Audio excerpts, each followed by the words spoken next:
Hello, I'm Sir Josh, your teacher for today. Before we continue to our lesson, let's review first what you have learned yesterday. As we tackled last time, we found out what real image and make-believe images is. So again, this is the example of real image. There. And then this is the example of make-believe. Okay, now we move on to our next topic. But before that, I have something to show you. Okay, now can you see it? Okay, I hope you will listen and observe to this video because later I show the question on your screen and on a piece of paper answer all questions you All have the seen. information in the world won't be very useful unless you know how to read the news. To your grandparents, parents, or even older siblings, this idea would have sounded strange. Only a few decades ago, news was broad-based. Your choices were limited to a couple of general interest magazines and newspapers of record, and 3 or 4 TV networks, where trusted newscasters delivered the day's news at the same reliable time every evening. But the problems with this system soon became apparent as mass media spread. While it was known that authoritarian countries controlled and censored information, a series of scandals showed that democratic governments were also misleading the public, often with media cooperation. Revelations of covert wars, secret assassinations, and political corruption undermined public faith in official narratives presented by mainstream sources. This breakdown of trust in media gatekeepers led to alternative newspapers, radio shows, and cable news competing with the major outlets and covering events from various perspectives. More recently, the internet has multiplied the amount of information and viewpoints, with social media, blogs, and online video turning every citizen into a potential reporter. But if everyone is a reporter, nobody is, and different sources may disagree not only on opinions, but on the facts themselves. So how do you get the truth, or something close? One of the best ways is to get the original news unfiltered by middlemen. Instead of articles interpreting a scientific study or a politician's speech, you can often find the actual material and judge for yourself. For current events, follow reporters on social media. During major events such as the Arab Spring or the Ukrainian protests, newscasters and bloggers have posted updates and recordings from the midst of the chaos. Though many of these later appear in articles or broadcasts, keep in mind that these polished versions often combine the voice of the person who was there with the input of editors who weren't. At the same time, the more chaotic the story, the less you should try to follow it in real time. In events like terrorist attacks and natural disasters, today's media attempts continuous coverage even when no reliable new information is available, sometimes leading to incorrect information or false accusations of innocent people. It's easy to be anxious in such events, but try checking for the latest information at several points in the day rather than every few minutes, allowing time for complete details to emerge and false reports to be refuted. While good journalism aims for objectivity, media bias is often unavoidable. When you can't get the direct story, read coverage in multiple outlets, which employ different reporters and interview different experts. Tuning into various sources and noting the differences lets you put the pieces together for a more complete picture. It's also crucial to separate fact from opinion. Words like think, likely, or probably mean that the outlet is being careful, or worse, taking a guess. And watch out for reports that rely on anonymous sources. These could be people who have little connection to the story, or have an interest in influencing coverage, their anonymity making them unaccountable for the information they provide. Finally, and most importantly, try to verify news before spreading it. While social media has enabled the truth to reach us faster, it's also allowed rumors to spread before they can be verified, and falsehoods to survive long after they've been refuted. So before you share that unbelievable or outrageous news item, do a web search to find any additional information or context you might have missed and what others are saying about it. Today, we are more free than ever from the old media gatekeepers who used to control the flow of information. But with freedom comes responsibility. The responsibility to curate our own experience and ensure that this flow does not become a flood, leaving us less informed than before we took the plunge.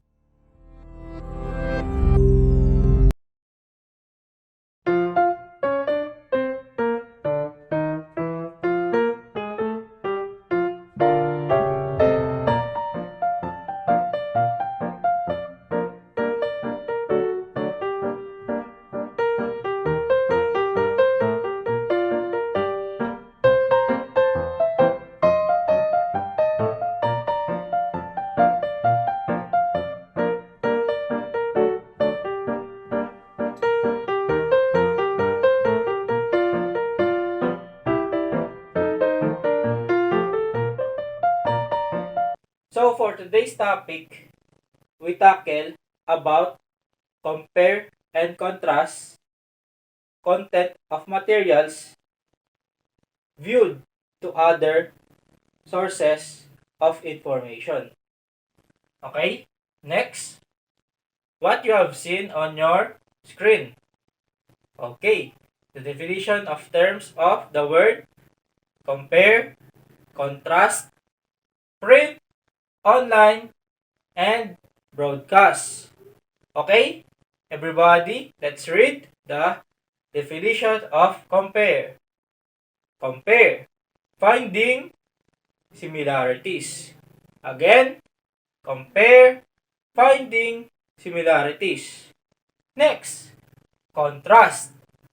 Contrast, finding difference or differences. Again, contrast, finding differences. Okay, next, print. So, print, the definition of print is written in any materials like, for example, paper, magazine, or etc. Next, online. What is online? Online is the internet of web access. So again, online is or in the internet of web access. Next, broadcast. Broadcast, it means released for mass communication. Again, broadcast, released for mass communication. So, did you remember all of the definition of these words? Again, let's review. Compare, finding similarities. Contrast, finding differences. Print, written in any materials like paper, magazine, etc. And online, in the internet or web access. Broadcast, release for mass communication. Okay? Now, let's proceed to the next. Okay? Let's proceed. Now, what do you see on your screen? It said how to contrast and compare content or contents using print, online, and broadcast. So later, we will find out how to compare and contrast the contents using print, online, and broadcast. So, let's proceed. What do you see on your screen? So, it said why we need to compare and contrast the contents using print, online, and broadcast. So this is the reason why. So the reason is to verify information given from one sources to another. To recall information given using other sources. And to support information from one sources to another. Okay? So, next. Okay, print. We defined earlier what is print. Print is written in any materials like paper, magazine, and many more. So, these are another example of print. Let's read. Books, flyers, posters, newspapers, journals, magazines, almanacs, and many more. Author in printed copies should not be known bias. The main agency involved published the content. It was a result of research. So that's what we should know about print. Okay, next. So next, online, gadget, internet, and World Wide Web. So earlier, we tackled the definition of online. Online is in the internet or web access. What do we need or what we should know about gathering information or content on online? So first, be wary of fake news or content in the internet. Next, always check the URL or Uniform Resource Locator. Next, check if it is a blog or personal perspective or subjective author base. Next, next, the source of information, do not use wiki.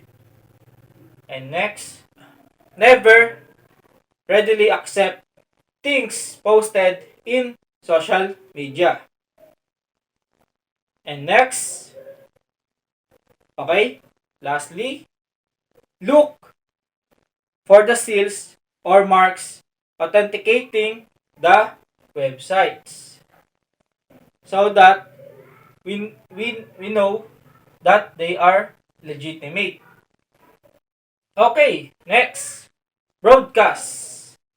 So, broadcast was conducted on television, radio, and other social platforms. So, what we should know about broadcast. Look for reliability of the broadcasting network. Next, check for past records involving fake news or misinformations. So, that's what we should know about gathering information on broadcasts. Okay? So, we are done on the definition and what we should know on gathering information on this platform.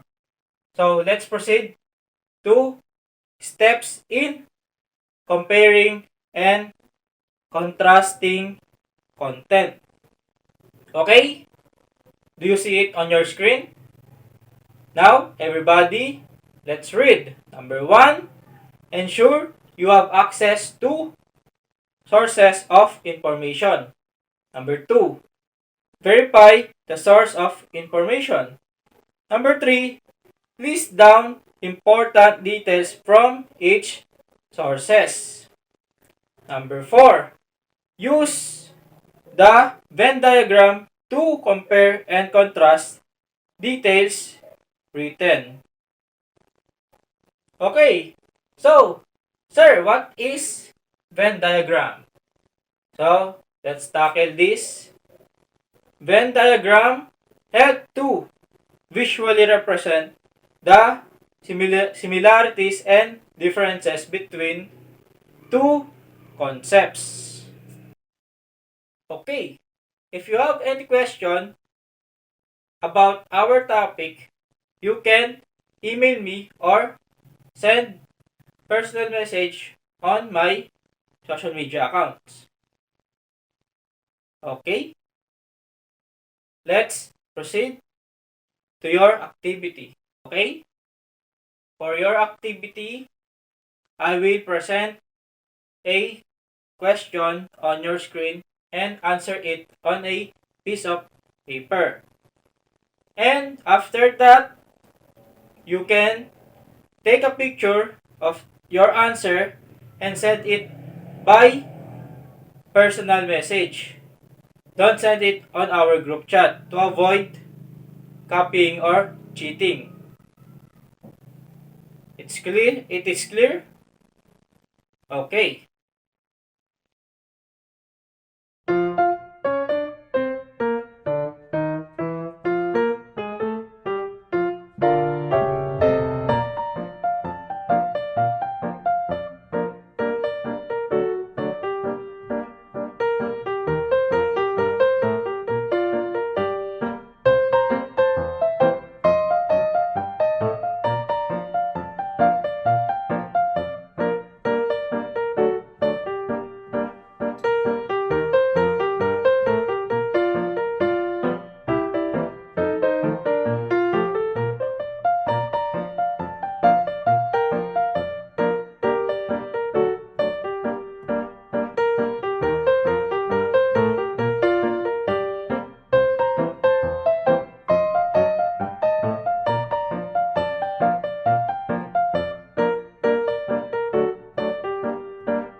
Okay, I hope you are done on your activity.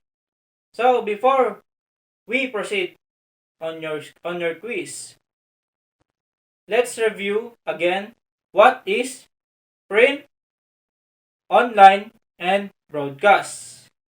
And also what is Venn diagram.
Okay, for your quiz, individually make an Venn diagram and I will let you to compare and contrast this particular content or topic.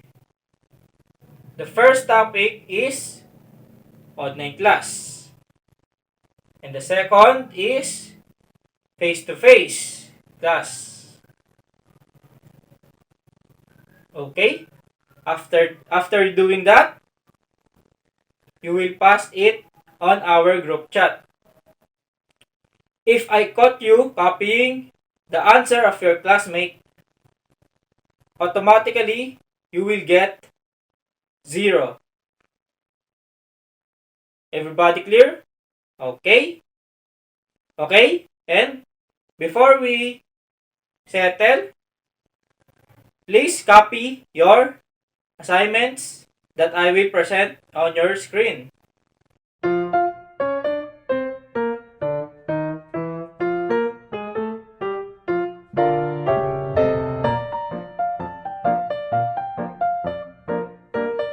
Okay? I assume that you are done. So, let's call it a day. Good day, class. And thank you for listening.